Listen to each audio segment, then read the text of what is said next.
Welcome to Chapter 23, National Visions Within a Global Dialogue. During the late 1960s, the ideologies of the international typographic style and freedom of American design had important influences on design around the world. A period of international dialogue began. This complex world of cultural and visual diversity created an atmosphere where global dialogue coexisted with national visions, creating an explosive and pluralistic era for graphic designers. The designers in the UK, Asia, Japan, the Iberian Peninsula, and the Middle East, and the Netherlands developed a unique sense of design despite the global village that they coexisted in. Can you tell me what are some of the influences that helped to produce this global dialogue? Let's start in the United Kingdom. Post-World War II graphic design characterized the new internationalism. But instead of being absorbed by this new style, several English designers, Alan Fletcher, Colin Forbes, and Bob Gill, made significant contributions to an international dialogue. They formed a studio and called it Pentagram. You need to know who were the principal designers in Pentagram, and how is this image an example of how they resolved design problems. Intelligence and a talent for developing a design solution suited to the needs of the problem were hallmarks of Pentagram design. These next two figures really show the British sense of humor and a willingness to try the unexpected. In this first one here, 24 famous signatures and clever text make this otherwise ordinary petition memorable. Take a close look at those signatures. In this design for stationery for a film company, the three partners whose creativity is the firm's main product becomes the trademark. This symbol for Zinc Development Associates Die Casting Conference in 1966 seems to evolve and appear from the contact. And finally, Pentagram displayed a strong sense of the contemporary with an understanding of history. This history is displayed here in the logo for a boutique. Modern Britain has a changing consumer market and an extremely multicultural population, especially in London. There's a lot going on in graphic design in London, and from such a wide variety of sources, it's hard to kind of characterize it all. London graphic design studios offer many different approaches to visual problem solving. Here's a sampling of studios covering a couple decades and their designers. The rise of Japanese design. During the post-war period, where an awareness of Western social patterns and lifestyles raised serious issues for Japanese graphic designers who wanted to maintain national traditions and at the same time incorporate international influences. Why did Western social patterns and lifestyles raise serious issues for Japanese graphic designers? This tree planting poster by Ryuichi Yamashiro shows a successful blending of these issues. In this, the Japanese characters for tree, grove, and forest are repeated to form a forest.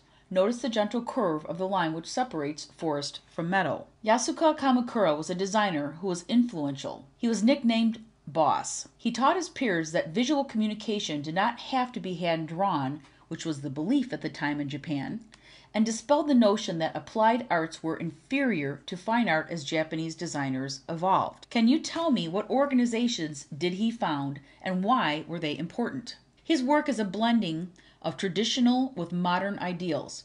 I think this is illustrated beautifully in this poster for the Osaka World Exposition from 1970. Iko Tanaka based his work on shapes and planes. He absorbed the Bauhaus design tradition and opened Tanaka Design Studio in 1963. He explored many different design solutions, but the constraints in his work were grid structures and vibrant planes of color. Traditional Japanese motifs, like this landscape, are reinvented using modern design principles. In this poster for the Asian Performing Arts Institute, you see color planes constructed on a grid. This is combined with the traditional Japanese geisha face. Notice her hair and her pin. Tendori Yoko's work replaced the order and logic of constructivism and replaced it with Dada overtones and a fascination with mass media, pop art, and comic books. What modern art influences do you see in Yoko's art here? His fame in Japan as a graphic designer can be compared to that of one of our pop stars. Seriously. Now we'll pop over to the Netherlands. Danish people prize their individuality and free expression and extend this freedom to others, so the social climate encouraged innovation. Total Design was a firm that came together in 1963. It was the first firm that could handle large-scale projects. Wim Crowell was one of the principal designers. He is a living legend in the design world. Rem Crowell established the ideology of the group. What was this ideology that he established? The 1960s also saw the emergence of the Provo youth movement. This movement emphasized individual freedom, protest against parts of the welfare system, and it rejected social conformity. Designer Anton Beek was an artist of this time who went beyond traditional values and into a quest for individual meaning and expression. He participated in Fluxus, a Dada-like movement. He sought to bring unconventional solutions to visual communications. Beek wanted to acknowledge the dark side of man, believing that design should not avoid the true nature of the human condition by glossing over reality. Gert Dunbar was another graphic designer in the Netherlands, and he founded the Studio Dunbar in 1977. This studio had a comprehensive range from experimental graphics to corporate identity. He created a technique called staged photography. He set up still lifes and environments using found materials with papier-mâché figures and objects sculpted or assembled for the particular project, and then he photographed them. He thought that fun and play had to have a role in design were appropriate. He wanted to satisfy the client's needs with diverse techniques and a sense of intuition. Another design firm, Wild Placken, formed in 1977. They had a definite social and political mission.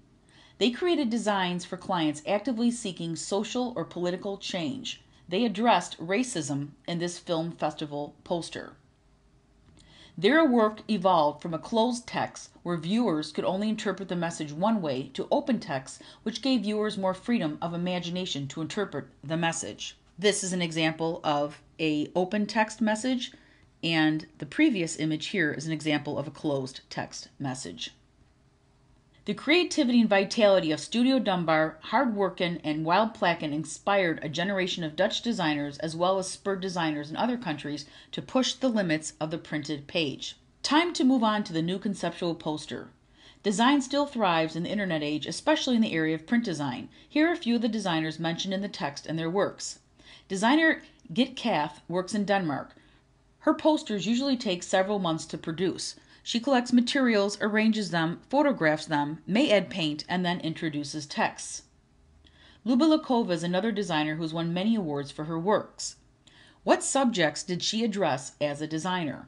There are several Asian designers listed in the book, but the ones I found the most interesting is this man because he refuses to use a computer to this day.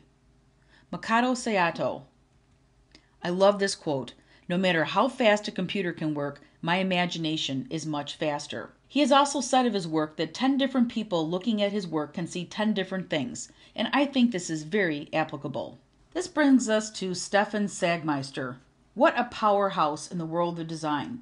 Make sure you reference the YouTube movie on our module guide. His work is provocative, shocking, interesting, well, you get the point. This is a poster for Lou Reed's new album. Sagmeister came up with the design because the lyrics were very personal to Reed, and he wanted to show this by writing them over Reed's face. Very direct. Book covers became more conceptual as well. Chip Kidd helped to ignite a revolution in book jacket design. He often used subtle visual puns. He wanted the readers to bridge the gap between what they saw and what they read. To finish up where we are, we'll take a brief tour of design in Spain, Portugal, and Latin America. These locales share some general characteristics that include an aesthetic quality that reflects a tranquil view of life. Charming, colorful, warm, sensual, surreal, and witty. Which makes sense if you consider the fact that they're influenced by the modern artists like Picasso, Miro, and Dali, as well as by local arts and crafts. In Spain, we'll begin with Tau Design. Tau Design was founded in 1980 and specialized in visual communication and corporate design identity. Our next group is Sidecar Graphic Group. This group sought to seek a balance between reflection, feeling, and intuition. This studio is involved in corporate design, book design, editorial projects, and visual identities for museums, event graphics, and even architectural graphics. In Portugal, Sebastião Rodrigues is considered to be the father of Portuguese graphic design. In the 1950s, the Portuguese economy began to improve and a market for graphic design emerged. What industry did graphic design support, and begin to find a place within the Portuguese society. Henrique was inspired by Sebastião Rodrigues. On this issue of Igostia, the guest writers explored the topic of Portugal thinking the future. The rooster, a traditional symbol of Portuguese culture, is embedded in a block of ice. Is this being frozen or is it thawing out? Is Portugal beating the economic crisis or not? Readers were left to reach their own conclusion. This is the whole point of the conceptual image, to draw a viewer in and to make them think. Mexico is a country which has a very diverse population of people and dialects. European and pre-Columbian cultures are a major source for the Mexican designer. Luis Almeida is one designer who has international influences, and he is well educated in many disciplines. His work has often been called direct and confrontational. Alejandro Meggs is another amazing Mexican designer. What conceptual school of design would you say has an influence on him? Let's pop over to China now. And in China, since about 1980, a dramatic change has been sweeping over China that is emphasizing modern design movements over 5,000-year-old artistic and calligraphic traditions. Yang Pinghu is one of the new generation of Chinese designers.